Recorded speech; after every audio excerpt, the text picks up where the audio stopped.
All right, Lecture 8. Let's start off with our lists now. Hey, we might make this. We'll see. So we've been looking at, let's see, we looked at strings, we looked at floats, we looked at integers, we looked at booleans, we looked at tuples. And now we're going to kind of extend the whole tuple idea to something called lists. And the way I like to think of it is lists are kind of like smart tuples. You can not only put stuff in it and group things together, but once you do, you have access to each one of the individual elements and you can actually change them. So let's start off. I'm going to bring up a little online code resource that I like to use. It's called Python Tutor. If you go there and you go to the live mode, everything you type into this little box gets executed as you type it. And you can use it both to, you can make sure that you can use it to actually look at and understand what's going on in your code, particularly with things like lists and strings. There's a phenomenon called aliasing that we'll get to the next time we talk about strings, about lists, and that'll be kind of important. But if we come in here and we paste, or actually maybe, anyway, if we paste this little piece of code up into there, we've now created a list in variable scores, and we can ask what the type of scores is, and it will tell us, hopefully someplace. I need to print type scores. I'm not in an interpreter.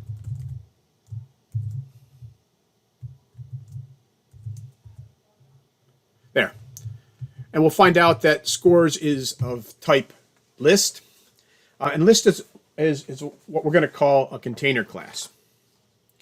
And let's do this again. I guess the use case we give you for this particular one is these are the scores of judges give a free skating part of a figure skating competition. I don't know why we got into that much detail, but we did. So these are scores from ice skating. You could put scores from ice hockey in there too. That would work. Or you could do scores from lacrosse or scores from Jeopardy. You know, all of those would work. But we will use ice skating. The other thing we want to pop in here is our planets. And I know there are mistakes here. These mistakes are intentional. So, you know, bear with me a little bit. And if you are an aficionado, you will say that one of the mistakes is that Pluto is not a planet. You know, Jerry says it's a planet. I think if it wasn't for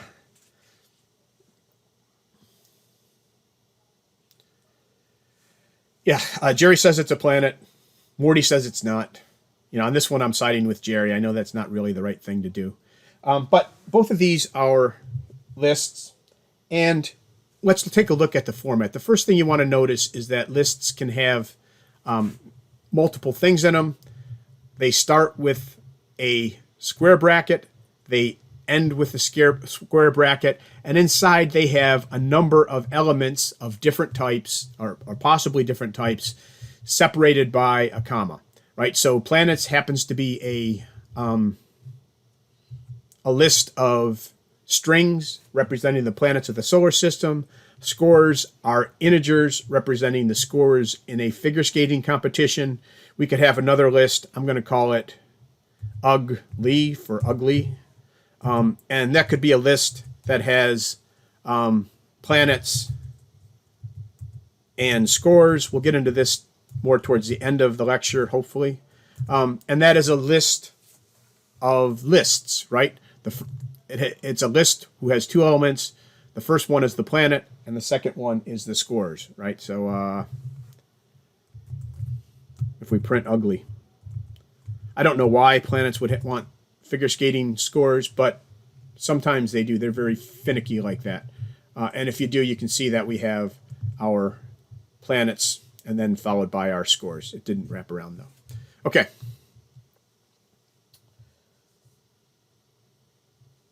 We put in spaces. What you'll find out is that spaces are completely optional. changing the spaces doesn't actually change anything. The values are still the same. And when we look at, you can see that as I'm changing the spaces, as this line is getting executed, nothing's changing in our print statement. So the spaces just are for clarity for us to be able to read, not for the computer to be able to read. Okay. I guess one more thing. You guys know that at one point we were thinking there might be another planet out there, planet 10 or something. You can mix types in lists. So I could come in here and I could put an integer in there as well.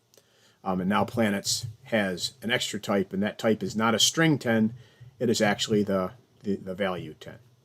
Okay, but that would be dumb. So we're going to take that out. It's going to screw up things later. Okay. So the cool thing here is, let's say we were maintaining scores at this skating competition, and we wanted to do it without using lists. Well, we would have to have S1 equals 59 and S2 equals 61 and so on. And as we go through this, there's two things happening. We haven't grouped our values. So we don't know how many of these variables we're going to have. We don't know how many of them are valid.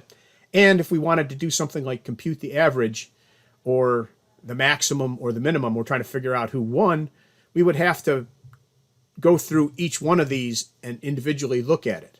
Whereas with having this list together, we have all of the values kind of stored in one place, and we can apply operations to the values as a group. So we could do something like calculate the average. We can find the minimum and the maximum. We can do something like add a value to everything in the group. We can walk through the list and add 2 to everybody if we wanted. Common operations, average and standard deviation, above and below the average. Maybe we want to correct mistakes. Maybe we want to remove Pluto because they've decided that Pluto is no longer a planet. Oh well. Or maybe we want to look at differences between two different lists or between elements of the same list. And we're going to be talking about those as we go along. So those are just themes that we want you to show me what you got. Yeah. That wasn't Pluto. That wasn't the Pluto episode, though. That was the American Idol episode. So let's start playing with these a little bit. The first thing we can do is, just like with we had a tuple T equals 9, 12, 45. And by the way, tuples can hold different types as well. I think we covered that, but that's a 4 tuple,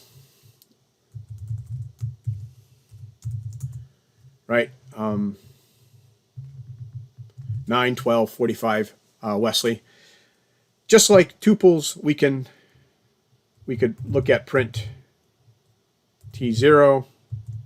We can also, T0 is 9. We can also do something like print planets.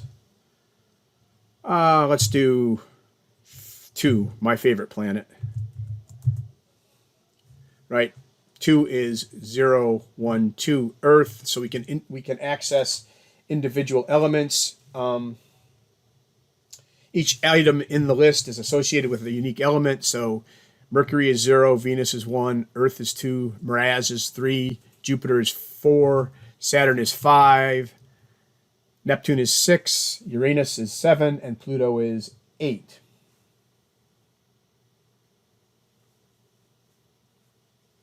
And we can put that in, we can put any number we want in here, up to and including, 8.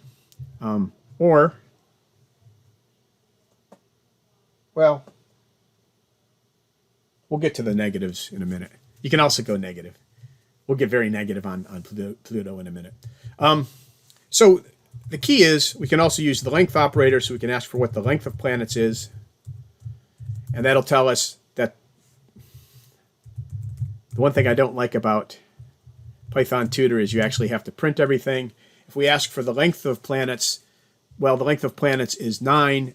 And if planets sub 0 is the first value, Mercury, right? Well, then if we start at 0 and count 9, we have 0, 1, 2, 3, 4, 5, 6, 7, 8. We get to 8, I have 9 fingers up. So the last index is 8, right? So the length of a list, if the length of the list is 9, the last index is 8, and the first is 0. Take a step back. We finally gotten to the point that the whole reason for using, for getting myself out of the interpreter and using our Python tutor is to get to this point in the class. I'm going to get rid of ugly. I'm going to get rid of printing ugly. And I'm going to get rid of our... I'll leave the tuple there, and I'll make a string as well, just to show a few things.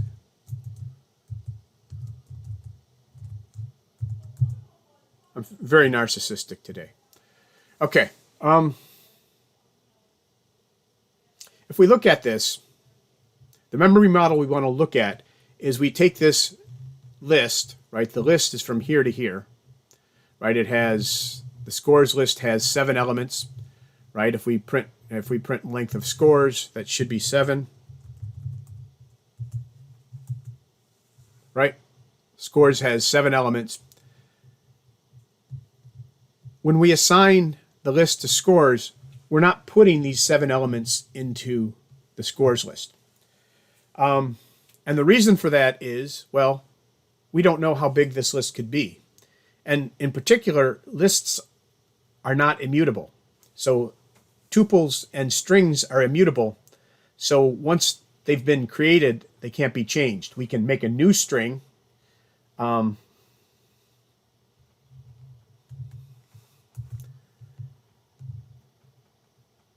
We can say T1 equals T dot pop, for example. Oops. It's T dot pop.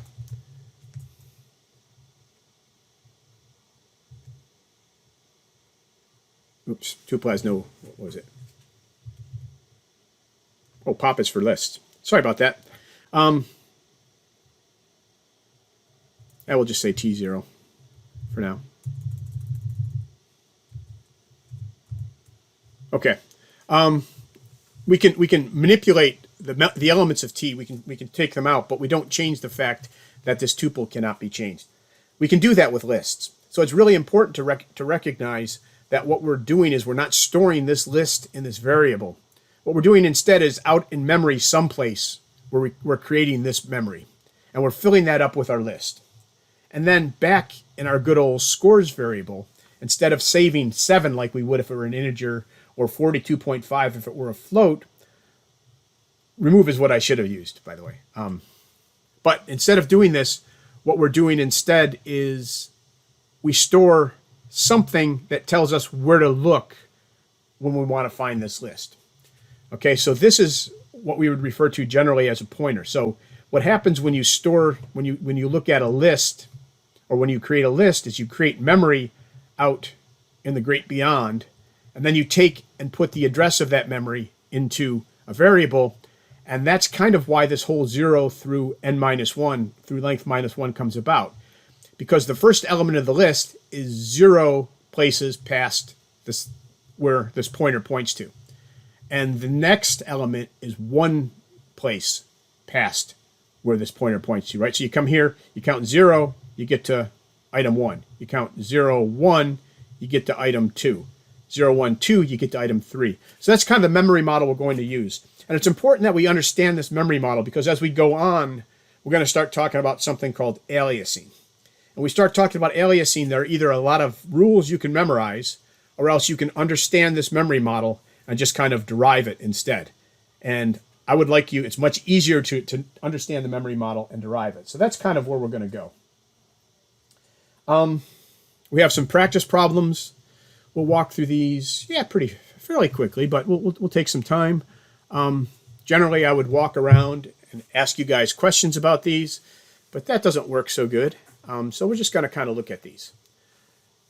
We know what scores is, right? Scores is our list. So if we want to find out what is the first value, what is the index of the first value greater than 65, right? We would walk along. This would be the 0th value. First, second, third.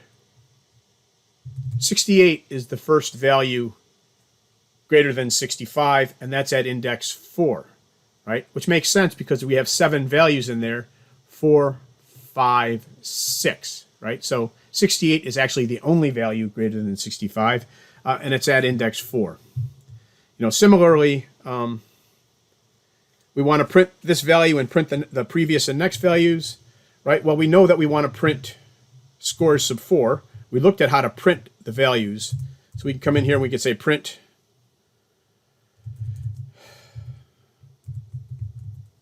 scores sub 4. That's the value we want to print, right? That's 68. The next value, well, is one index down. So we can print scores sub 5, right? So that's 68 and 64. And we can also print scores sub 3.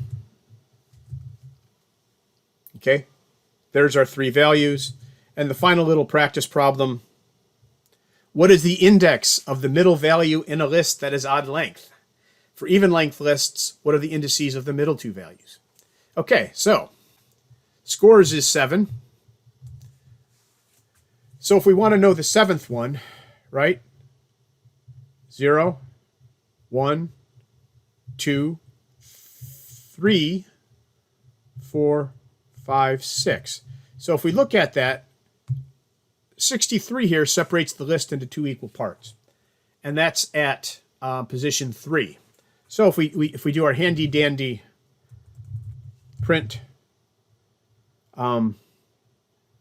length of scores,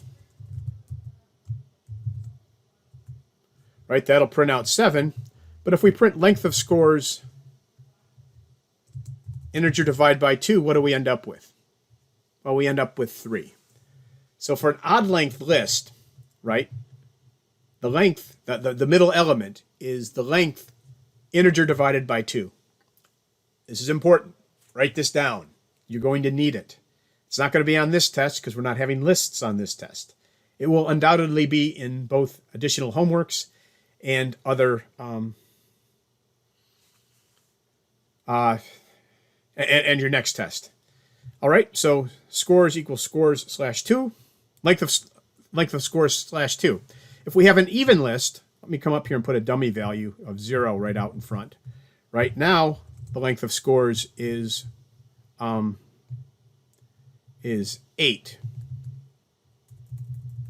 Right? So now the length of scores is this little value 8. And scores is now 0, 59, 50, 61, 63, 63, 68, 64, 60, 58. Well, this position is the position that separates the list into 2 equal elements. And we want to know what the values are on either side of that, right? And in this case, it happens to be both 63s. Well, this is 0, 1, 2, 3, and 4 are the values. So if we print the length of scores integer divided by 2, that'll give us 4, right? That corresponds to this guy. And let me do this again.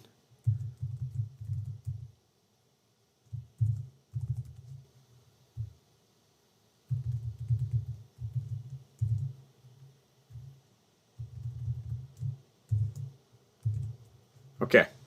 So that gives us 3 and 4. So the leftmost element, 0, 1, 2, 3, the leftmost element, the one just to the left of the midpoint, right? The midpoint is not an element, is the length of scores, integer divided by 2 minus 1. And the one to the right of the midpoint is length of scores, integer divided by 2.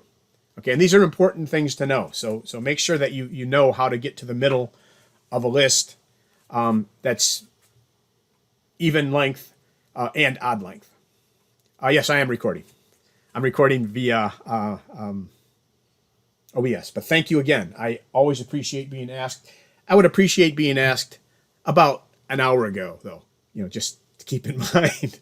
I'm joking. It's the sooner the better. Okay, we had one thing that we couldn't do with our tuples, right? We have our tuple T1 or our tuple T. We can print T, right? With our tuple, what we couldn't do was we couldn't say, well, T sub anything equals some value. Because what we would get is we would get this tuple object does not support item assignment error, right? And I explained that the word I used was tuples and strings are immutable. And the same thing holds with strings, by the way. If we make this a string instead and say s sub 2 equals quote a, right? We get the same error there. So both strings and tuples are immutable. They can't be changed once they're created, right? S has to be Wesley, or this string has to be Wesley for the rest of its life. The variable s can be changed to point to whatever string we want, but it can't change Wesley. Okay? Well, our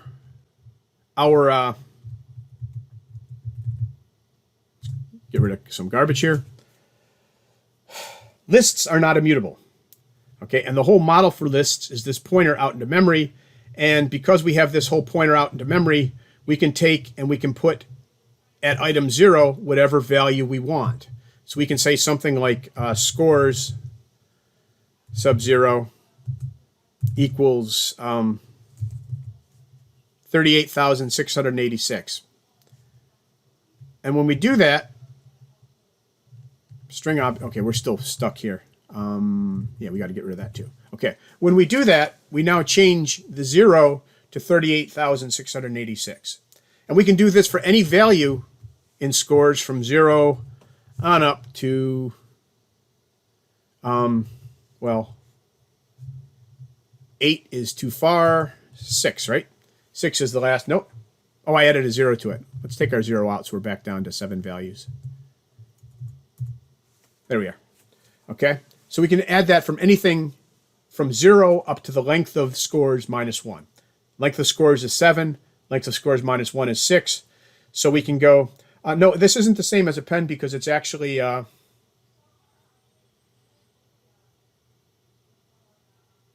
it's not actually adding a value. We will get to append, but we're not actually adding a value here. We're just changing that 58 to a very big number, right? So we're not appending, we're just changing.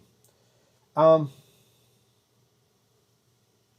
and I showed you that all indices are not allowed, and I did that by trying to print out scores sub 7, for example. And that is a very bad score sub 7. Let's actually fix this. Okay, score sub 7 gives us a list index out of range. Scores.6, right? The length of scores is 7, so scores.6 is the last element. That's 58. And we know that scores 0 is the first element, which is 59. And, you know, in fact, we can walk through here. We can look at every element of scores from 0 through 6. We can't do 7. That's off the end of the list. We can't do 8. That's even further off the end of the list. We can't do 1094. That's not even considered. It's way, way off the end of the list. We can do 0. That's the first element. What about -1? Right? That should be off. Wait a minute. -1 prints out 58. Okay. Interesting thing about Python. lists, you can walk backwards. So -1 is the same as length -1. And -2 is the same as length -2. So, right, we're going to start walking backwards through our list. Now we're at 64.